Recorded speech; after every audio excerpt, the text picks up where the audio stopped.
देती थी तो वो माइक्रोप्लाज्मा में दिखाई देती थी, और सबसे बड़ा शुतुरमुर्ग के अंडे में दिखाई देती थी। तो यहाँ तक आपको समझ में आ गया होगा। अब हम लोग देखेंगे मानव में सबसे बड़ी कोशिका क्या होती है और फीमेल में सबसे बड़ी कोशिका। मानव में हम लोग देखते हैं तो मानव में सबसे छोटी, मतलब यह कह सकते हैं सबसे छोटा कोशिका जो होती है सब, या सबसे छोटी कोशिका जो होती है वो स्पर्म में पाई जाती है। किसके स्पर्म में पाई जाती है? वो मेल के स्पर्म में पाई जाती है। तो मानव में सबसे छोटी कोशिका कहाँ पाई जाती है?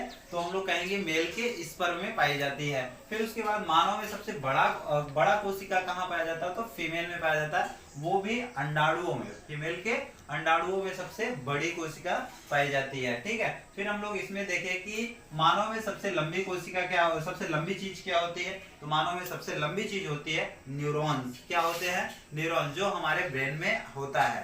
ठीक है, बात समझ गए कि नहीं? क्या होते हैं? न्यूरॉन्स होते हैं, जो कि हमारे ब्रेन में होता है, और ये सबसे लंबी होती है, मतलब 1.5 से 2 मीटर। कितने? 1.5 से 2 मीटर लंबी होती है। और हम लोग कह सकते हैं कि जो ये न्यूरॉन सेल होते हैं इसमें जल्दी कोशिका का विभाजन नहीं होता है। तो हम लोग कहेंगे कि मानव में सबसे लंबी चीज न्यूरॉन्स होते हैं, इसमें कोशिका का विभाजन नहीं होता है। इस वजह से देखो पुलिस जो वगैरह होते हैं, हम लोग जब रोड या सड़क पे चलते रहते हैं तो कहते हैं कि आप हेलमेट वगैरह लगा कर चला करिए। इसी वजह से वाहनों में चेकिंग की जाती है कि आप हेलमेट लगाए रहेंगे तो आप सुरक्षित रहेंगे। मतलब मानकर चलिए कि जब आपकी मतलब पूरा सॉफ्टवेयर सही रहेगा तो पूरा अंग ही, मतलब पूरे तब सही तरीके से काम करेंगे। तो जब सॉफ्टवेयर ही नहीं सही रहेगा तो काम कहाँ से करेगा? तो इस वजह से देखिए न्यूरॉन्स जो होते हैं वो 3 लेयर के अंदर होते हैं। ठीक है, मानकर चलिए ये पहली, फिर खोपड़ी, फिर उसके बाद आएगा, फिर तीसरे नंबर पे ये न्यूरॉन्स होते हैं। ठीक है, बात समझ गए होंगे। अब हम लोग इसको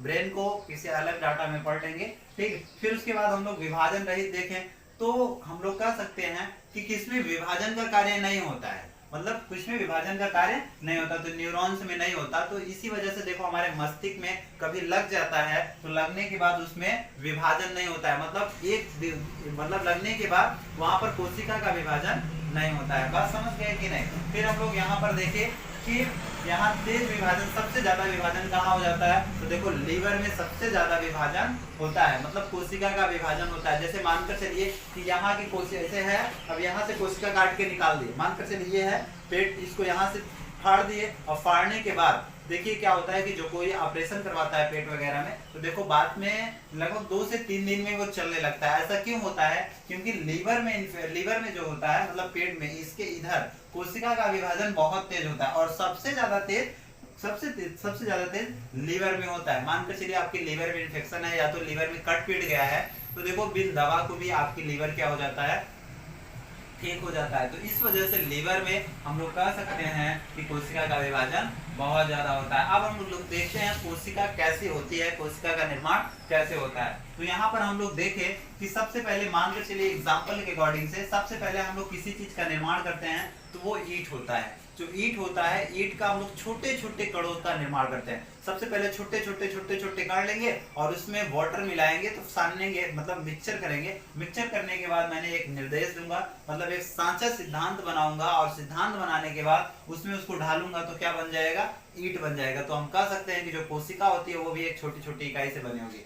तो सबसे पहले ईंट बना, जब आप ईंट बनाकर इकट्ठा कर लेते हैं तब आप क्या बनाते हैं? एक दीवार। क्या बना देते हैं? एक दीवार बनाते हैं। और जब दीवार सही तरीके से बनकर तैयार हो जाती है तब आपको किसका नंबर आता है? मतलब कमरा। जब चारों कहीं से रेच दिए तो क्या बन गया? आपका एक कमरा बन गया। ठीक है, ठीक, ऊपर से छत भी पड़ा दिए तब कमरा पूरी तरीके से एक कमरा बनकर तैयार हो जाता है। जब उसको अच्छे से पेंट और करा देते हैं, जब पूरी तरीके से अच्छे से बिल्टे, मतलब पूरी तरीके से बन जाता है, तो हम लोग एक सुंदर सा कहते हैं कि ये मेरा क्या बन गया है? घर। ठीक है, तो इसी प्रकार से हम लोग में कोशिकाएं भी होती है। वो कोशिका क्या होती है? जैसे आप देखिए जब छोटे छोटे कणों से ईंट का निर्माण हुआ है तो छोटे छोटे कोशिकाओं से कोशिका का निर्माण होता है। अब छोटे छोटे कोशिका को हम लोग लिए, तो छोटे छोटे कोशिका को लेने के बाद किसका निर्माण हो जाता है? ऊतक का निर्माण होता है। बात समझ गए कि नहीं? तो छोटे छोटे कोशिकाओं को जब हम लोग निर्माण करते हैं होता है, तो छोटे छोटे कोशिकाओं को मिलाकर हम लोग किसका निर्माण करते हैं? ऊतक का निर्माण करते हैं। और ऊतक के बाद किसका निर्माण हो जाता है? जब ऊतक और ऊतक मिलेंगे तो किसका निर्माण हो जाएगा?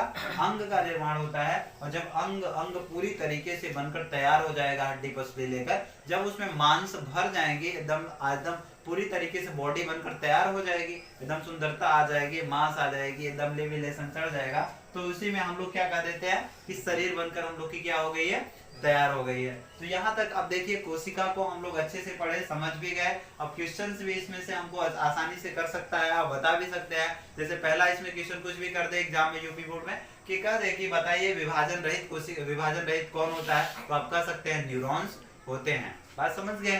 फिर अब हम लोग फिर देख सकते हैं कि सबसे तेज विभाजन किस में होता है, तो लीवर में होता है। ठीक है, बात समझ रहे हैं कि नहीं समझ रहे हैं? तो इतनी बात आपको समझ में आ जानी चाहिए और ये अच्छे से आपको समझ में आया होगा। अब हम लोग मिलते हैं